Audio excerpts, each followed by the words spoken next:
Bienvenue dans le podcast Ayurveda de Mathilde et Julie, le podcast qui rend vivant. Nous te partageons ici des clés pour trouver ton équilibre, ta clarté, ta vitalité au travers de sujets inspirés et inspirants. Nous donnons la parole aux personnes qui, comme nous, servent, explorent et expérimentent le vivant. Si toi aussi, tu désires cultiver ce oui à la vie, alors bienvenue et bonne écoute. Nous avons parfois la sensation d'être d'aplomb. Qu'est-ce que l'aplomb ? Puisque derrière, souvent la vie nous montre qu'il y a plutôt de la mobilité et qu'il y a quelque chose dans cette mobilité qui fait flancher cet aplomb. Aujourd'hui, nous accueillons Sylvain pour ce nouvel épisode. Sylvain est professeur de yoga, il est aussi accompagnant en Ayurveda et c'est avant tout un chercheur dans sa pratique, dans son exploration corporelle. Et il va aujourd'hui, au travers de son expérience et de ses recherches, nous partager tout un chemin entre l'aplomb et la mobilité. Alors, bienvenue Sylvain, nous sommes ravis de t'accueillir aujourd'hui. Et nous avons une première question pour toi. Est-ce que tu peux nous partager quel est, selon ta vision, le yoga ? Merci Julie de cette question. Le yoga pour moi, c'est une recherche d'équilibre entre la physicalité et le mental, avec le lien de la respiration. Et aujourd'hui, le sujet sur l'aplomb, c'est vraiment fascinant parce que cette recherche d'aplomb, donc cette recherche d'équilibre entre nos os, nos ligaments, dans leur structure qui se place correctement pour avoir un bel alignement et un aplomb, ça passe aussi par toute la mobilité, parce que cette mobilité nous emmène vers déconstruire des choses pour aller vers. En fait, souvent on sort de l'aplomb parce qu'on a beaucoup trop de confort dans nos vies. C'est assez intéressant de parler de ça parce que souvent on dit que nos vies sont difficiles, mais autour de notre vie si difficile, on a énormément d'objets qui nous rendent soi-disant la vie plus facile, plus confortable, mais en fait nous emmènent vers un déséquilibre et surtout une sortie d'aplomb, une sortie d'alignement.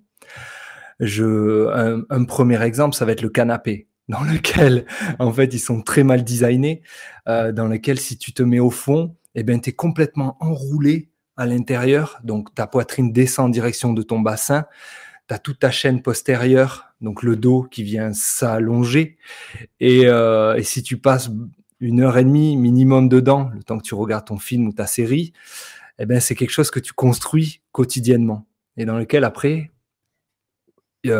très certainement, il va falloir rééquilibrer pour pas que tu sois dans ce déséquilibre-là. Je ne sais pas si j'ai répondu à ta question. Si, moi je trouve ça intéressant. Je me permets, dis-moi, c'est quand tu parles de cette forme de définition de l'aplomb, de cette mobilité, moi ça me fait, en tout cas ça me fait un lien avec, tu vois, les qualités du mental qui sont, du coup, là, en tout cas, dans ce que tu décris, il y a vraiment pour moi cette forme de tamas qui est cette inertie, mais qui nous permet aussi de nous endormir, qui est pas une énergie que négative, et cette forme de rajas qui permet cette forme de mobilité, d'action et de trouver finalement ce juste équilibre. Et du coup, en quoi, du coup, notre posture physique peut avoir un impact sur notre mental et inversement aussi. Si on se sent stable, est-ce qu'on peut avoir cet aplomb? Est-ce qu'on se sent en mouvement? Est-ce que du coup, on sera que dans la mobilité et pas dans cette forme d'aplomb? C'est ça, c'est ça. Et tu vois, dans la mobilité, ça peut être aussi beaucoup trop de légèreté, dans laquelle, en fait, tous mes mouvements sont très aériens, très arrondis, et de ramener aussi du sens dans OK, mais c'est toujours une recherche d'équilibre, hein, entre et j'aime bien cette idée de tamas et rajas. J'avais pas fait le lien moi comme ça, je l'avais fait autrement, mais ouais, j'aime cette idée où tu vois, où il va y avoir beaucoup de tamas et dans lequel tu vas être dans une posture statique qui te paraît confortable, et dans laquelle en fait tu vas déséquilibrer certaines choses. Parce que pour le fonctionnement humain, en tout cas, ce que je peux voir, et merci Julie d'avoir introduit que je reste un chercheur, et vraiment c'est toute toute la base de ce travail-là, c'est de toujours remettre en question. Et j'adore ça.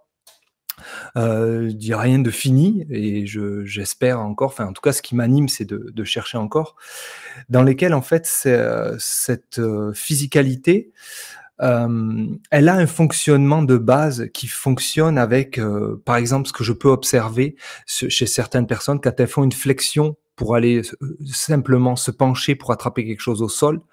Si elles ont perdu au niveau même du système nerveux, du fonctionnement, c'est-à-dire qu'elles vont aller chercher quelque chose au sol avec des limitations au niveau physique, mais aussi du système nerveux, et donc elles vont arrondir le dos pour chercher un objet.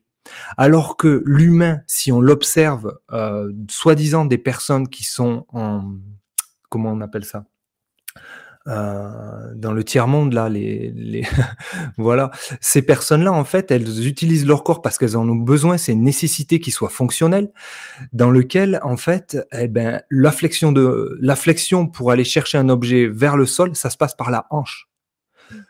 Ces connexions bassin-jambe, cette connexion-là, elle vient faire ce mouvement dans laquelle la flexion se fait par la hanche.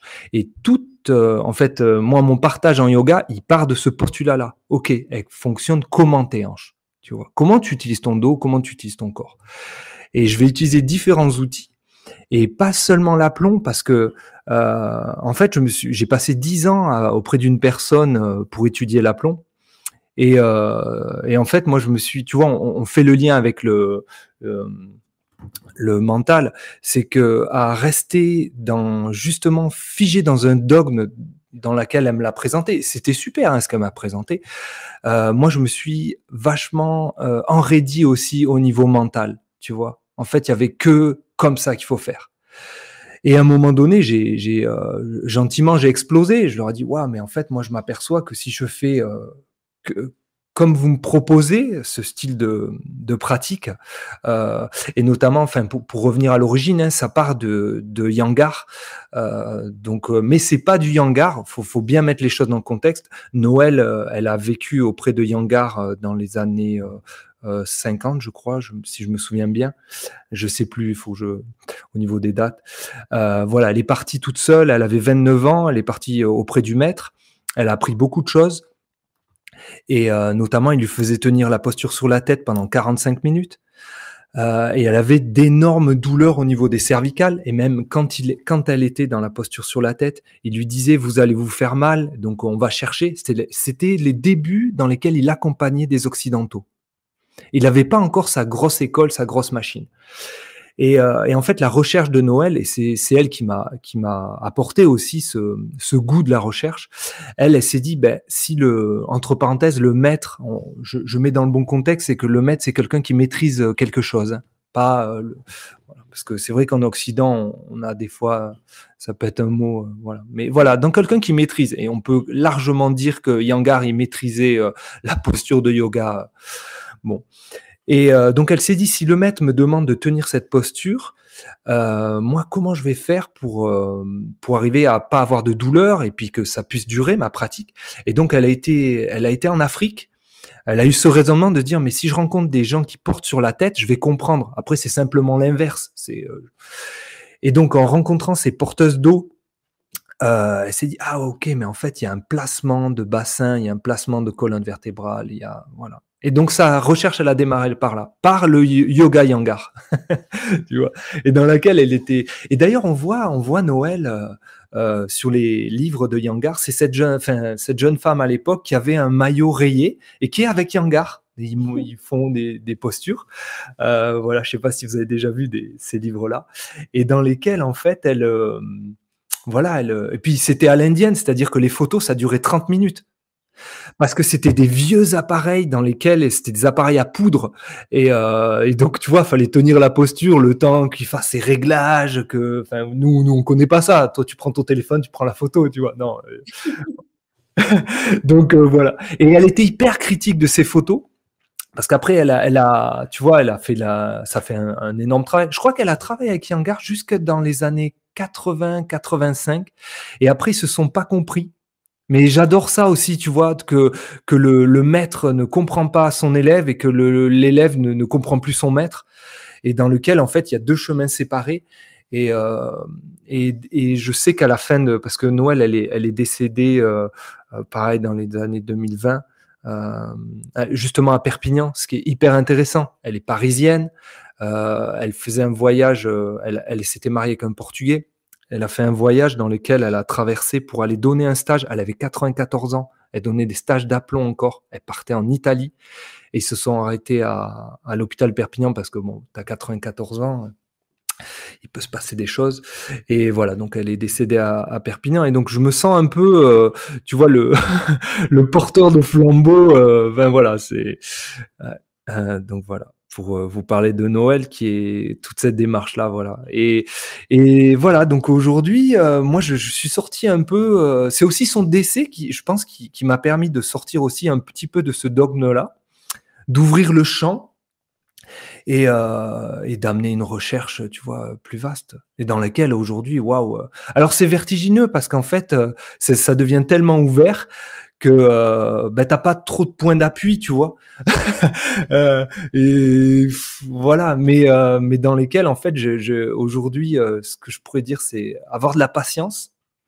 Et des fois, je laisse des coins dans lesquels ben, j'ai pas de réponse et c'est OK pour moi. Je les laisse et j'aurai des réponses plus tard. Et souvent, voilà, elles viennent par des voilà, des personnes, c'est souvent des rencontres, hein, dans lesquelles on va, mais ouais, mais vous savez, hein, dans lesquelles on va s'ouvrir. Voilà. Dernièrement, enfin, moi, parce que elle nommait pas comme ça, mais je vais vous parler des fascias. En fait, c'est une recherche qui est depuis 20 ans, je crois aussi, les fascias. C'est tout récent. Ce tissu conjonctif qui vient en fait connecter tout le corps, qui vient connecter nos muscles, nos os, et sans lui en fait on ne pourrait pas tenir debout, et sans lui en fait on ne pourrait pas avoir l'aplomb ni l'alignement. Et voilà, donc dernièrement j'ai rencontré un directeur d'école de yoga, et on parlait, voilà, il nous fait faire une pratique, et moi je sens que vraiment c'est, mais attends, là tu es en train de me connecter avec du fascia. Et donc on discute à la fin du cours comme ça, et en fait lui il me donne toutes ses sources. Il me dit, mais Sylvain, tu prends ces bouquins-là, tu vas étudier auprès de ça et tu vas avoir le maximum de réponses. Waouh. Tu vois, ben là ma recherche elle est repartie. Ouais. Et voilà. Surtout que dans cette notion de mobilité, ça fait évidemment, référence au fascia, puisque, Mais oui. c'est un tissu conjonctif et c'est aussi, un tissu en fait qui maintient une cohésion, et dans cette cohésion circule en fait toute notre mobilité intérieure au travers, des dialogues internes entre les systèmes, se fait au travers justement de ce tissu conjonctif qui est à plusieurs niveaux dans le corps, et qui soutient différentes cohésions aussi entre différents systèmes. Donc, si on fait un petit parallèle avec l'Ayurveda, il y a évidemment une reliance à notre cher ami Vata Dosha, qui, lui, est chef d'orchestre des mouvements. Et donc, lorsque l'on parle de fascia, on fait directement un pont avec Vata qui circule en fait dans les fascias. Donc, on comprend qu'il y a aussi dans cette recherche de mobilité intérieure et dans cette exploration dont tu nous parles, on se rend bien compte que si on reste dans l'aplomb, ça bloque et potentiellement ça obstrue la circulation et donc la mobilité. Alors que dès qu'on reste en fait dans une recherche d'expérience corporelle et de mobilité corporelle, alors on soutient la vie qui est mouvement et donc qui est mobilité. Ce qui signifie que l'aplomb se situe finalement dans ces points de repère intérieurs que l'on peut trouver au fur et à mesure que l'on pratique le yoga, et cette recherche d'équilibre entre une forme de stabilité, une forme de souplesse, une forme d'élasticité, et de regarder en fait que toute cette pratique corporelle dont tu nous parles, et je trouve ça absolument magnifique que Noël ait eu la démarche de partir du maître Iyengar et d'aller en Afrique pour être dans d'autres tribus et d'autres peuples qui sont eux aussi maîtres dans leur art, c'est-à-dire d'être capable de pouvoir trouver une adaptation corporelle à leur environnement et donc d'être dans une mobilité, mais en même temps dans un aplomb qui leur permet quelque part de survivre et de pouvoir chaque jour mener à bien les tâches qu'ils ont à faire en fonction de leur rituel, de leur tradition, de leur culture, etc. Et je trouve ça magnifique en fait qu'elle ait eu cette démarche-là. Et moi, j'entends évidemment que toi, Noël était aussi ton maître et que tu es aussi cet élève qui a pris son chemin au travers de toi-même, tes explorations du yoga, de l'aplomb, de l'ayurveda, du fascia, et qui toi-même finalement est dans cette mobilité tout en étant dans une forme d'aplomb aussi intérieur. Ah, complètement. C'est ça. Ah oui, oui, moi, c'est la première rencontre avec Noël, il faut que je vous raconte ça parce que c'était magique. En fait, je terminais mes études de yoga pour partager yoga.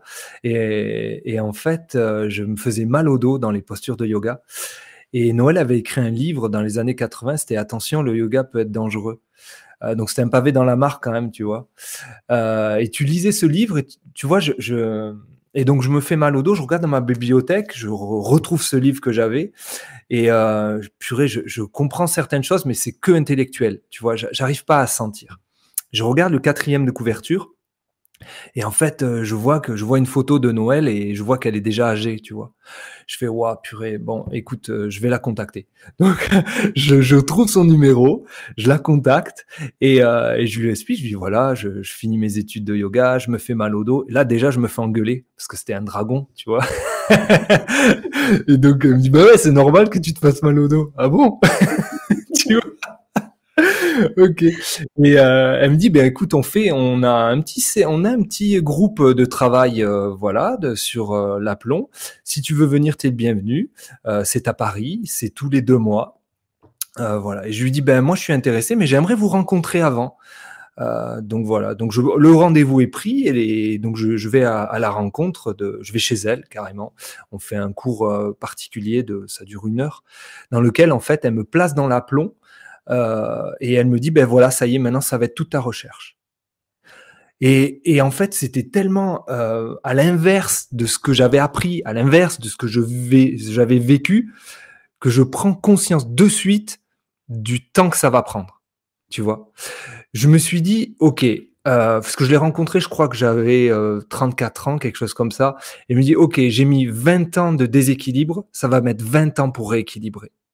Et cette notion, tu vois, j'écoutais le podcast de Mathilde qui parlait de la réflexo ayurvédique et dans lesquels elle partageait cet accompagnement qu'elle a fait avec la danseuse et que ça a pris un certain temps. Et moi, j'adore cette idée de oui, ça prend du temps. Et c'est important qu'on prenne tous conscience que surtout aujourd'hui, on veut tout de suite et très rapidement, mais ça marche pas comme ça, quoi. Va voir dehors, regarde comment ça met une graine à pousser, regarde combien de temps ça met un arbre à pousser pour que tu aies de l'ombre, pour que tu aies des fruits. C'est pas en 21 jours les défis. Voilà, non, ça marche pas comme ça. Ouais, ça prend un temps et voilà. Et clairement, moi, j'ai mis 5 ans. 5 ans avant de plus avoir aucune douleur au dos. Après, je pratiquais tous les jours aussi.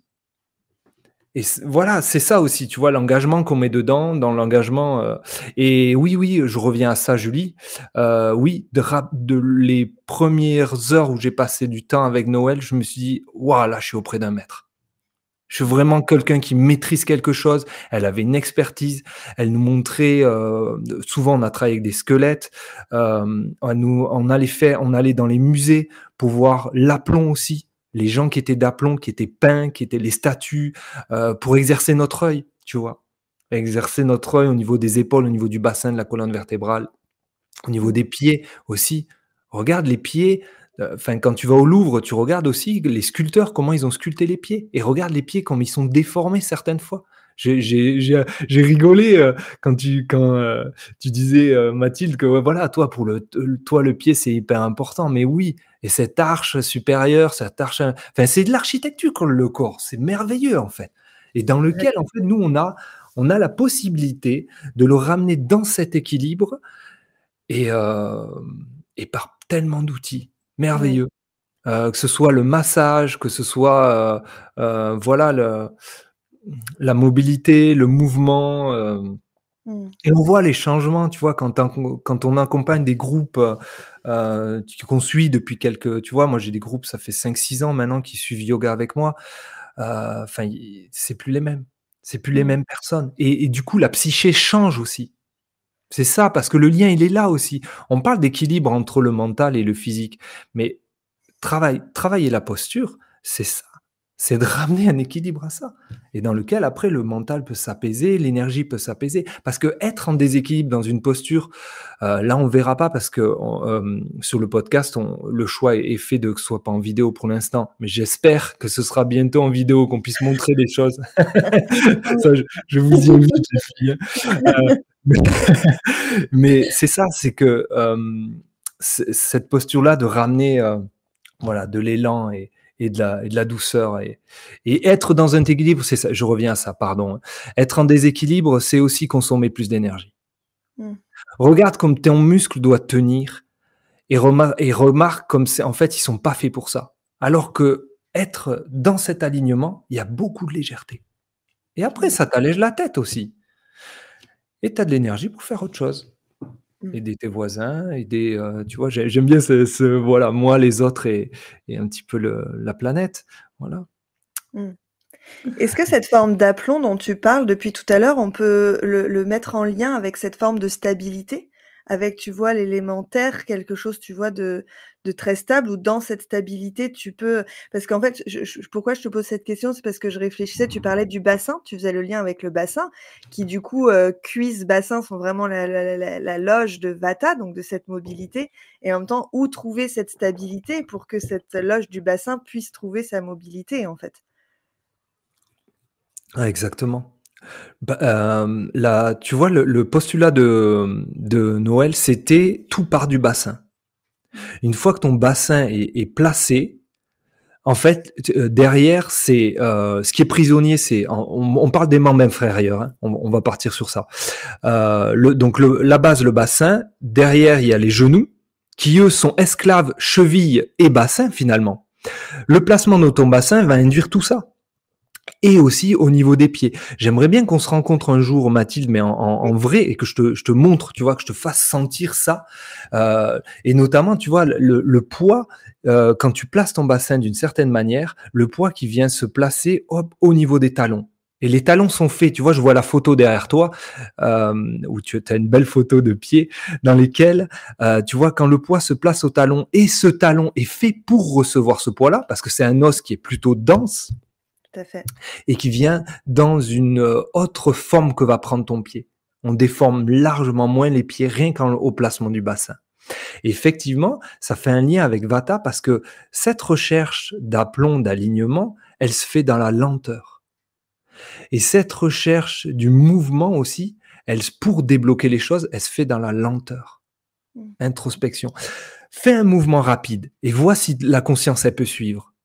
Ça va être difficile. Non, hein? OK. On est d'accord avec ça. Par contre, fais-le lentement et vois comme le trajet de la conscience va petit à petit, au quotidien, si tu pratiques régulièrement. OK, en fait, ça va pouvoir suivre tout le fil et tu reconstruis ton système nerveux comme ça, dans Tout à lequel fait. après, ouais. Et ce qui est marrant, c'est dans des groupes, tu vois, des fois, il y a des rassemblements dans lesquels, on vient s'asseoir au sol et mes élèves, ils me reconnaissent à ma posture de dos. Tu vois, ils se disent: «Ah ben, on savait que tu étais là» parce qu'en fait, tu vois, il y a le dos qui est aligné, qui est droit, donc «Ah mais tel Sylvain, c'est le mec qui est là-bas, quoi». Confirme, moi aussi je serais capable de te reconnaître. Et dans lesquels, voilà, c'est marrant de voir ça. Et moi, je suis en souffrance quand je vois les gens qui s'assoient en tailleur et qui ont le dos rond, tu vois, dans lesquels, en fait, ils viennent enfermer la cage thoracique, ils viennent écraser les organes, dans lesquels ça peut plus digérer, ça peut plus respirer. Quel dommage. Et voilà, après, on est un petit groupe dans lesquels on peut vous accompagner à ça. Il y a quelques groupes en France. Après, clairement, moi, je suis arrivé, comme je vous disais, j'avais 34 ans. Je suis arrivé dans un groupe, c'était que des personnes âgées, hein. C'était un tout petit groupe, tu vois? Et moi, j'étais un peu le chouchou. Bon, déjà un mec, mais en plus, tu vois, un petit jeune qui s'intéresse à ce travail-là. Enfin, voilà, quoi. C'était, ouais. Et Et donc voilà, l'Institut supérieur de l'aplomb pour ceux qui sont à Paris. Merci Sylvain. Et est-ce que tu voudrais bien nous raconter, tu sais, l'histoire où quand vous alliez au jardin avec Noël, ce qu'elle vous faisait faire aussi? Ah OK, ouais, ouais. Alors merci Julie. Ça, c'était pas avec Noël, c'était plutôt avec, Georgia. Alors Georgia, c'est quelqu'un qui c'était la numéro 2 si tu veux de tout ce groupe-là et qui avait, beaucoup plus de douceur, que Noël. Parce que Noël, elle était intransigeante avec l'aplomb, tu vois? C'était, il y avait que ça et bah, après c'est toute sa vie donc ça se comprend, hein, voilà, si tu lui faisais un dos rond, dos creux, bah tu te faisais démonter quoi. Et ce qui est dommage en fait. Enfin, après je comprends parce qu'en fait elle disait vous passez tellement de temps dans le déséquilibre, il y a aucun intérêt d'y aller dedans. Mais en fait, si on comprend comment fonctionne un fascia, dans lequel si tu le mets pas en mouvement, il va se figer. Il y a besoin de mouvement et clairement l'Ayurveda le dit, utilise ton corps à 50% de tes capacités, mais c'est aussi pour ça, pour nourrir ton tissu, il a besoin de mouvement, bouge. Et samedi, dimanche compris, il y a pas de jeu, il y a pas de week-end, t'as dormi 8 heures, t'es en pleine forme, bouge. Et donc du coup voilà, moi je fais des chiens, chats, enfin tu vois d'ailleurs je vais chercher toutes les comment ça s'appelle, le maximum de mouvements qui peut bouger le fascia, ce tissu conjonctif qui a besoin d'être nourri par le mouvement. Et je me souviens plus de ta question, Julie, mais on va y revenir. Ton expérience du jardin. Ok, merci. L'expérience du jardin, oui. Ah oui, donc voilà. Donc Georgia, en fait, elle nous faisait la théorie dans lesquelles on apprenait l'aplomb. Donc on passait 3 heures assis sur une chaise à placer ton bassin, à sentir comment se place le bassin, et notamment c'est des grandes antéversions.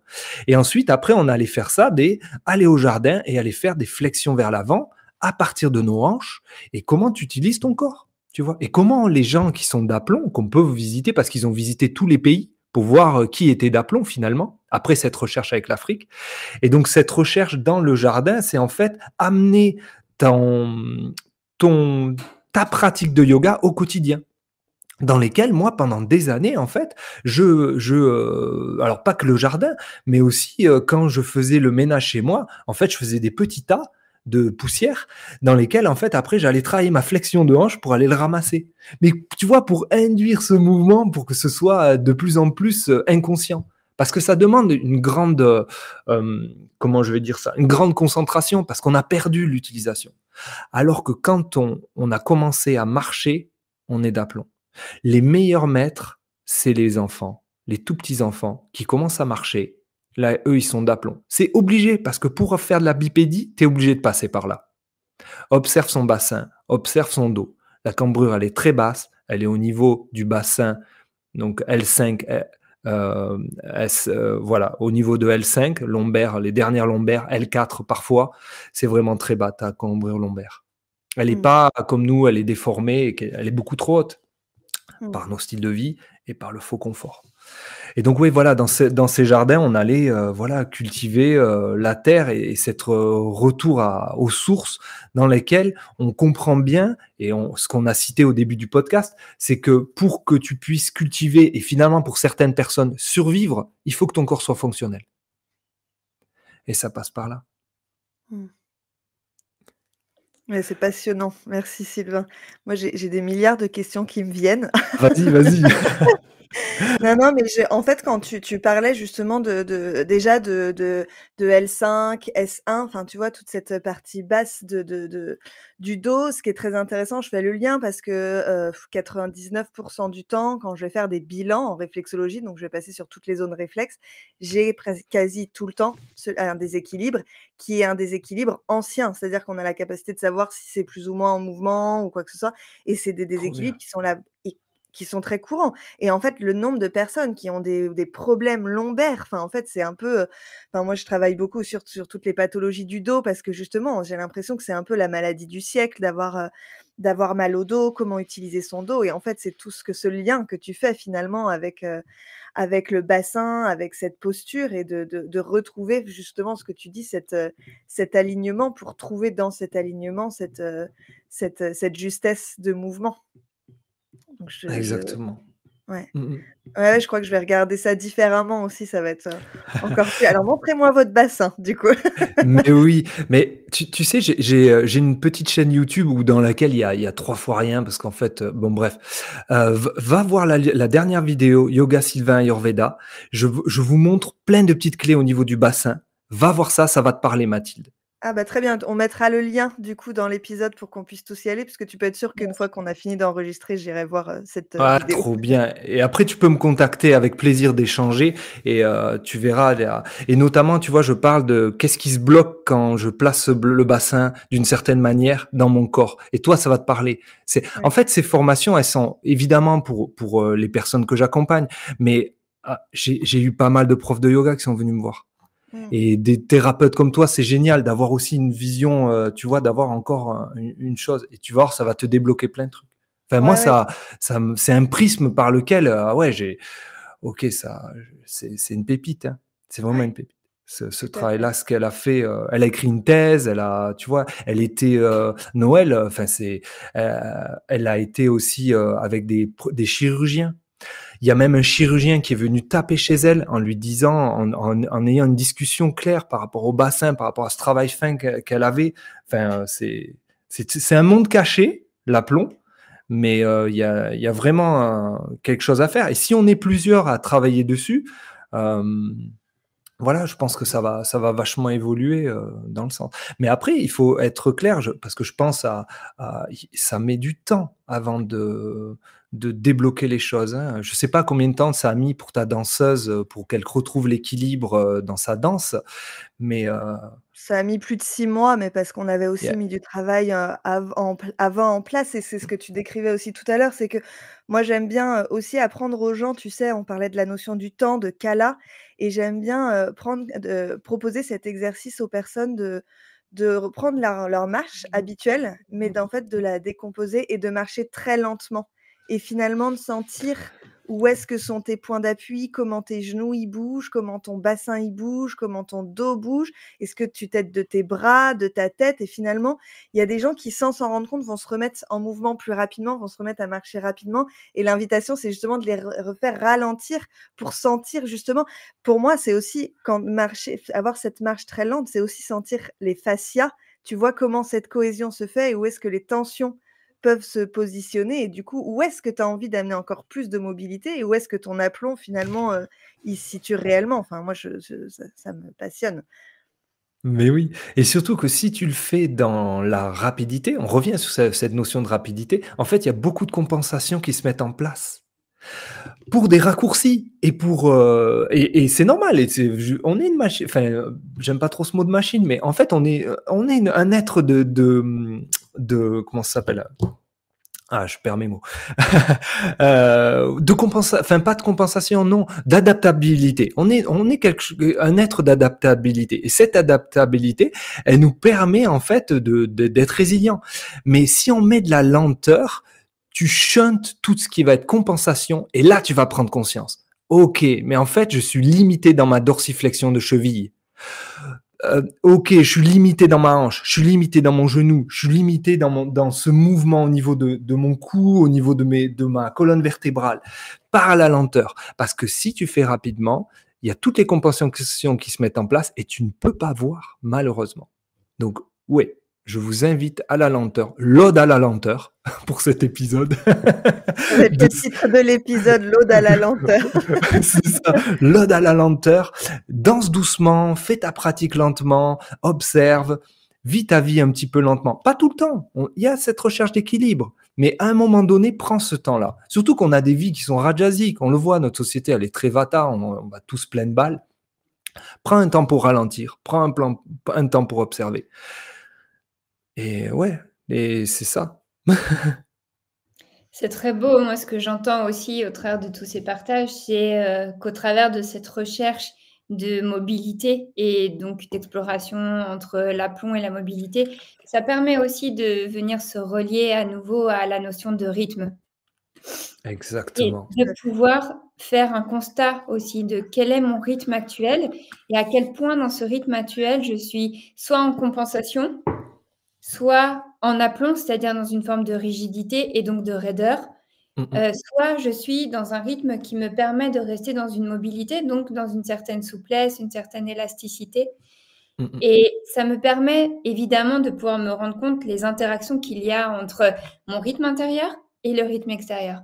De regarder les déséquilibres qui se vivent au travers du décalage souvent des 2 rythmes qui s'observent, qui se constatent entre celui de l'extérieur, de la nature, de sa manière à elle de prendre le temps d'être en mobilité et en même temps d'être dans une forme d'aplomb puisqu'elle est établie dans son rythme naturel et qui l'amène à s'adapter aussi quotidiennement, pardon, puisque dès lors que, comme on a vu aussi ces derniers temps, avec une météo qui est en mobilité rapide, eh bien, la nature, elle est dans une forme d'aplomb dans sa capacité à s'adapter.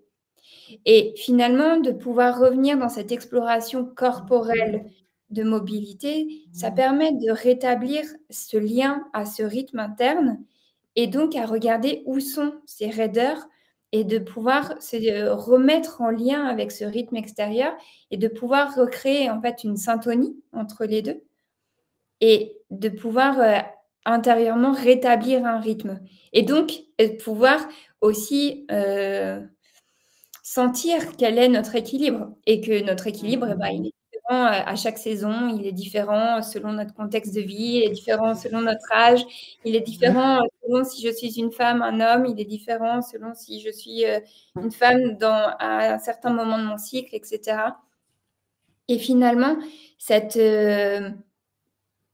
conscience du mouvement et donc de la mobilité et donc de pouvoir, jouer entre la lenteur, la rapidité et de regarder les plans de compensation et finalement, aussi les endroits où c'est beaucoup plus fluide, naturel, permettent de nous mettre en lumière aussi dans nos vies comment nous sommes, nous-mêmes en lien avec le vivant, en fait. Ce qui est vivant en nous, ce qui est vivant autour de nous, comment on interagit avec ça et comment une des clés de cet équilibre est cette observation du rythme sans juger que le lent est mieux que le rapide. C'est simplement que dans la lenteur, ça permet certainement d'avoir une autre forme de conscience et on sait bien que là où l'esprit va, l'énergie va. Donc là où l'esprit va, la conscience va, ce qui permet derrière de pouvoir, rétablir aussi peut-être des nouveaux chemins, des nouvelles connexions, des nouveaux chemins neuronaux qui vont nous permettre de pouvoir, changer des habitudes sans être dans la force ni la volonté et sans, être dans quelque chose où on veut absolument, par, l'ego et la force modifier les choses alors que par, ce jeu d'amener la conscience dans cette exploration du bassin, de la mobilité, de la lenteur, des rythmes, de mon rythme de vie, du rythme de la nature, il y a quelque chose en fait qui se remet en cohésion dans un tissu conjonctif qui est beaucoup plus large, et qui dépassent évidemment nos fascias internes, mais qui sont aussi, les fascias, invisibles dans lesquels on interagit en permanence. Je trouve ça vraiment, magnifique en fait. Merci beaucoup de tous ces, qu'on puisse amener en fait toutes ces clés de lecture, pour regarder qu'il y a, il y a il y a vraiment une possibilité de, de remettre de la mobilité dans nos vies et qu'on soit, en paix avec ça. Et que ça puisse circuler. C'est ça. Exact. Parce que le figé, en fait, ouais, ça bloque et là, ouais, ouais, complètement. Il faut que ça puisse circuler et ça passe, par c'est ça. Mais j'adore ce que comme tu disais là, au niveau des saisons, au niveau de ouais, comment ça bouge et comment je suis moi en ce moment? Je suis un chêne? Je suis un roseau? Je suis un tu vois? Comment c'est aujourd'hui, ce corps-là? Comment il est, ouais. Ouais, je trouve ça très beau de remettre le lien avec justement le vivant à l'intérieur de nous, mais aussi à l'extérieur de nous et que Mmh. quand on parle de cette, stabilité, de cet aplomb, de cette mobilité, c'est pas juste notre corps, c'est comment notre corps s'adapte à l'environnement et inversement et merci Julie pour ça, pour cette clarté, parce que je trouve ça passionnant. Mais oui. Et comment, tu vois, dans notre environnement, nous, l'été dernier, on est parti 10 jours en montagne à plus de 2000 mètres avec le groupe d'étudiants en Ayurveda auprès de Narendra Das, et dans lequel, en fait, moi, j'ai une des très grandes difficultés de retrouver mon aplomb parce que, en fait, la nature, elle était tellement, comment je vais dire ça? Chaotique, pas lisse, et où les rochers, en fait, c'est jamais le même. Enfin, quand tu poses ton bassin, en fait, tu as toujours un fessier qui peut monter par rapport à l'autre, tu vois. Enfin, donc, c'était complètement déséquilibrant pour moi d'être dans cette nature-là. Ça m'a demandé énormément d'efforts de rester dans cet aplomb, dans cet alignement pour trouver l'équilibre, et c'était en mouvement en fait, parce qu'en fait il y avait des endroits où c'était possible, clairement il y avait des plateaux plats, plateaux plats, voilà, il y avait des rochers qui pouvaient être plats, et puis il y en avait des fois c'était pas possible, et dans laquelle comment le mental il venait jouer avec ça. Parce qu'il faut revenir sur ça aussi. Comment le mental, en fait, il s'agitait, ou il s'excitait, ou il s'énervait parce qu'il pouvait pas retrouver son équilibre par rapport au physique. Et puis voilà quoi, tu vois. Et ouais, complètement. Euh, la nature, elle est très importante, et c'est très important d'aller dehors. D'ailleurs, moi, je rêve de faire mes consultes à l'extérieur, enfin, tu vois, de faire mes accompagnements dehors, euh, tu vois, mais carrément en randonnée. Tu vois, on va randonner ensemble, et voilà. C'est génial. Mais oui. C'est clair. Ça peut aller aussi loin que ça, ces accompagnements-là. Ouais, et Ouais. c'est pas si loin que ça, hein, finalement, de faire des consultations en randonnée, d'être dans cette forme de mobilité et ne plus se sentir potentiellement enfermé dans un espace, de 4 murs. Ça peut être, très beau, et de voir aussi comment on s'adapte dans une randonnée, avoir cette capacité à marcher, à est-ce que c'est douloureux? Est-ce que je suis vite essoufflée? Enfin, ça peut être, magnifique dans l'observation. Exactement. Et puis la nature est porteuse. Elle va débloquer des choses. On le sait. Ben, voilà, il y a ce lien. À un moment, tu auras beau garder ta carapace, à un moment, la carapace, elle va un petit peu être un peu plus poreuse, et voilà, ça va Mmh. débloquer un truc. Ouais, ouais. Allez marcher dans la forêt. C'est ça. Merci beaucoup Sylvain. Est-ce que tu peux nous dire, du coup, ce que toi tu proposes dans tes accompagnements? Oui. Dans mes accompagnements, en fait, ça va surtout, je vais partir sur les piliers de l'Ayurveda, et donc on va venir jouer avec alimentation, sommeil, et du coup le Brahmacharya, on va prendre silence, mouvement et respiration. Et du coup, voilà, ces accompagnements, ils sont plutôt dirigés comme ça, dans lequel moi je fais pas de enfin, si tu viens me voir pour savoir ton dosha, tu vois, enfin ta prakriti, je suis pas la bonne personne. Parce que enfin, déjà, ça m'intéresse pas. Il y a des gens qui font ça très bien comme ça. Alors, je vois le pouce levé, donc je vais faire je vais faire une petite discrétion. Ouais. Ben, Marie-Claire et Femme Actuelle, elles font très bien ça dans leur bouquin. Les tests ayurvédiques. Donc voilà, clairement, non, je suis au-delà de ça. Enfin, au-delà de ça, je veux pas rentrer avec mes collègues qui font ça. Ils font ça sûrement très bien. Mais en tout cas, de l'expérience que j'ai, des retours que j'ai des médecins ayurvédiques, pour trouver une prakriti, clairement, ça se passe après un panchakarma. Donc voilà. Mais et c'est un enfermement pour les personnes. Voilà, parce que je l'ai vu, hein. En fait, on va dessiner un petit peu une carte, voilà, tes vata, vata pitta ou pitta vata, et dans lesquels après elles vont lire des trucs qui sont de la vulgarisation d'Ayurveda, qui a besoin, et c'est génial, mais dans lesquels après elles vont s'interdire des choses, et on va rentrer dans un dogme.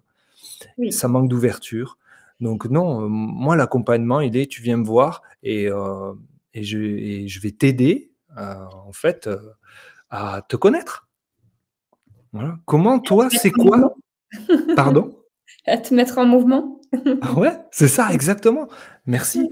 Et comment toi t'es vata, comment toi t'es pitta, et comment toi t'es kapha? Mmh. Comment ça marche au niveau de ton corps? Comment ça marche au niveau de ton mental? Et voilà, puis Ouais, ouais, après c'est aussi la rencontre avec Narendra Das qui m'a débloqué à ce niveau-là, parce que réellement, c'est un enseignant qui a enfin, j'ai jamais rencontré l'Ayurveda, comme ça. Mmh, pourtant j'ai étudié auprès du Jiva Institute avec Partap Chauhan, j'ai étudié après aussi d'Alex Duncan avec, Atreya, enfin, c'est plutôt la tendance Atreya Smith, avec aussi, des parcours autour de Dr Froley et Vasant Lad. Et ce que nous propose, Narendra, c'est, bah, j'ai l'impression que je connais rien, quoi, tu vois? J'ai l'impression que je connais rien du tout. OK. Je c'est quoi ces concepts que tu me dis, tu vois? Et et clairement, moi, quand je suis rentré en mentorat avec, Narendra Das, j'ai arrêté les accompagnements. Parce que je me suis dit: «Mais attends, pour faire, en ce moment, j'ai cette image-là. En fait, moi, je filais des pizzas surgelées aux gens tu vois? Dans lesquels et en fait, j'étudie auprès d'un gastro, le mec il est 3 étoiles, mais je peux pas faire ça quoi. Enfin, je me l'interdis, tu vois? Donc voilà. Et ça a repris que récemment, dans lesquels en fait j'adore parce que les gens m'appellent que pour des urgences, donc ils sont hyper motivés. Tu vois? Et j'arrête de faire du chouchoutage, tu vois? Et je vous vois hocher la tête, donc vous savez de quoi je parle. Dans lequel en fait maintenant, OK, maintenant on y va quoi. Tu prends le truc en main et puis on a des résultats, mais ça a rien à voir. Ça a plus rien à voir. Dans laquelle, mais après c'était parce que j'avais juste cette connaissance et je l'en remercie, voilà. Mais, mais aujourd'hui ça prend une autre dimension. Mmh. Voilà, je fais aussi des accompagnements sur des futurs, thérapeutes ayurvédiques. En fait, je fais de la supervision, voilà et ça, c'est chouette parce que du coup, voilà, je me retrouve à travers eux. Tu vois? On a une base commune «Mais attends, ouvre-toi à ça» et j'aime cette idée parce qu'en fait, moi, j'ai vécu ça en Inde. En Inde, en fait, certains maîtres, ils te donnent aucune réponse. Ils te posent des questions, toi, tu donnes une réponse et parfois, il te dit: «Ouais, continue, ouais». OK, puis tu vas continuer 1 an, 2 ans, enfin, ça va durer un petit moment et je pense que c'est la meilleure, c'est pas la meilleure, c'est l'une des meilleures façons que ça devienne une réelle expérience et dans laquelle, en fait, tu vas pouvoir, t'appuyer sur ça. Parce qu'on parlait sur ça, hein, la mobilité, l'aplomb, on revient sur une stabilité et ben, ouais, mais il faut aussi en sortir pour y revenir. C'est que des mouvements, en fait, Mmh. Mmh. de fluide et Et tu voilà. proposes des ateliers aussi, n'est-ce pas? Ouais, ouais, ouais, des ateliers. Alors, de moins en moins parce que, en fait, je le ramène tellement dans mes cours de yoga, que je fais plus enfin, cette année, tu vois, je devais en programmer, j'ai pas programmé, peut-être ça viendra, je pense que ça va enfin, la vision que j'ai, c'est que ça va venir avec la rencontre et que ça travaille en binôme, tu vois? Et je te lance un truc, Mathilde, donc voilà. Ouais, mais j'avais reçu l'info avant même que Tu j'aime vois? beaucoup l'idée, je l'avais avant, très bien.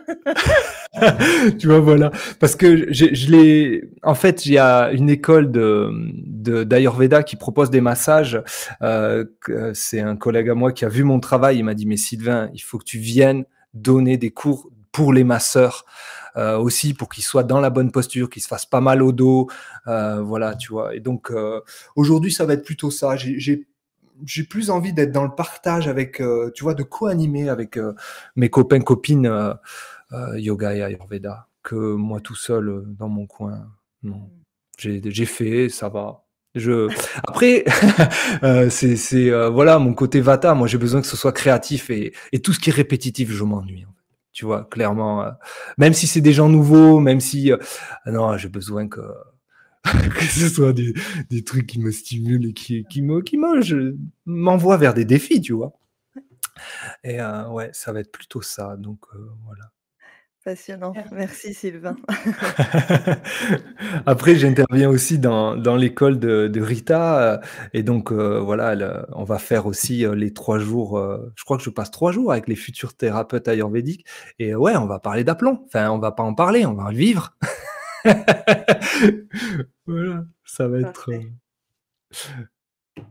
très intéressant. Ouais, merci Sylvain, c'est passionnant. Ah, je vous en prie, merci de m'avoir invité, hein. Et ben, du coup, on a une dernière question à te poser avant de clôturer cet épisode, une question, qu'on aime beaucoup avec Julie. Est-ce que tu peux nous partager, même si tu nous l'as déjà un petit peu partagé durant ces échanges, mais c'est quoi pour toi ta plus grande difficulté avec l'Ayurveda? OK. La plus grande difficulté, ben, j'aimerais mettre un autre mot si vous me l'autorisez. C'est mon plus Évidemment. grand défi plutôt que Ouais. difficulté. Mon plus grand défi, ça va être, d'amener cette notion de temps et que ce soit accepté que ça va prendre du temps. Qu'il y a pas de pilule magique, qu'il y a pas de que ouais, voilà, que ça va prendre du temps. Ça va prendre du temps et que le désagréable est aussi bien que Mmh. l'agréable. Merci Sylvain. Mmh. Très belle Franchement. conclusion. Mais merci beaucoup en tout cas pour ce magnifique échange. Il y Merci en à aura vous, peut-être d'autres, j'espère. avec C'est plaisir. sûr. Ouais. Et puis en attendant, on se retrouve, dans 15 jours pour le prochain épisode et puis vous aurez toutes les informations, de Sylvain, en dessous tous les podcasts. Je vous souhaite une très belle écoute et à très bientôt. Bye bye. Ciao. Tu as aimé cet épisode? Dis-nous en commentaire ce qui t'a plu. Puis, clique sur le 5 étoiles de ta plateforme d'écoute préférée, abonne-toi et fais-le voyager. Tu es curieux? Découvre les packs Sommet Ayurveda qui contiennent des dizaines de contenus vidéo, audio et PDF, disponibles sur notre site internet podcast-ayurveda.com. On se retrouve dans 15 jours pour un nouvel épisode.